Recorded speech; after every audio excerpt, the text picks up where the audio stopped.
Na zadnjo tekmo pete kvalifikacijske skupine je prišla Slovenija z zmago in remijem, Francija s polnim izkupičkom. Za napredovanje spomladanski elitni del kvalifikacij so varovanci selektorja Agrona Šalje potrebovali vsaj točko, da so bili v prednosti pred Črno Goro, ki je v zadnjem krogu igrala z Estonijo. To jim je z 1:1 tudi uspelo in obetavna generacija je spet korak bliže evropski eliti v tej starostni kategoriji.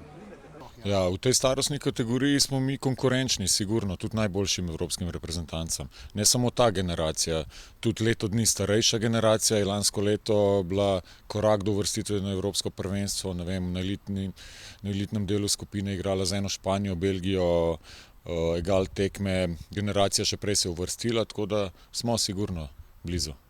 Tekma se je sicer v prvem polčasu zapletla, saj so Francozi iz prvega napada prek Gujerija zadeli za 0:1 in prevzeli pobudo. Za nameček so na tekmi v Kranju povedli še Črnogorci in obetalo se je negotovo nadaljevanje.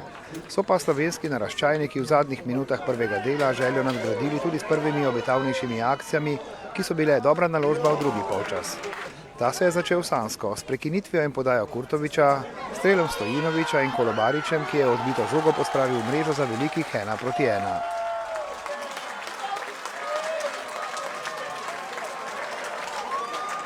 V nadaljevanju odprta tekma, Slovenija na trenutke boljši tekmec, eno vidnejših akcij je takole zaključil Rorič.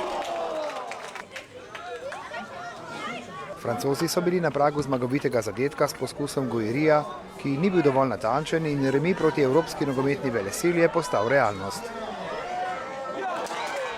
Današnja tekma je bila težka, predvsem, zdaj vsi vemo, da je Francija sigurno ena boljših reprezentanc v tej starostni kategoriji, saj ponavadi je tako. Zdaj bila je seveda iz psihološkega vidika zelo težka, ker je rezultat nosil veliko, ne. Se pravi, mi smo bili v igri za prvo mesto, za drugo, za tretje. Predvsem smo se trudili, da ne bi izpadali z tega drugega mesta, da bi se uvrstili direktno v elitni del skupine. Delali smo za tem, želeli smo si zmage, seveda sam tudi remije proti taki reprezentanci dosti. Francija torej prva, Slovenija druga v peti kvalifikacijski skupini, Črna Gora v čakalnici med petimi tretje uvrščenimi reprezentancami.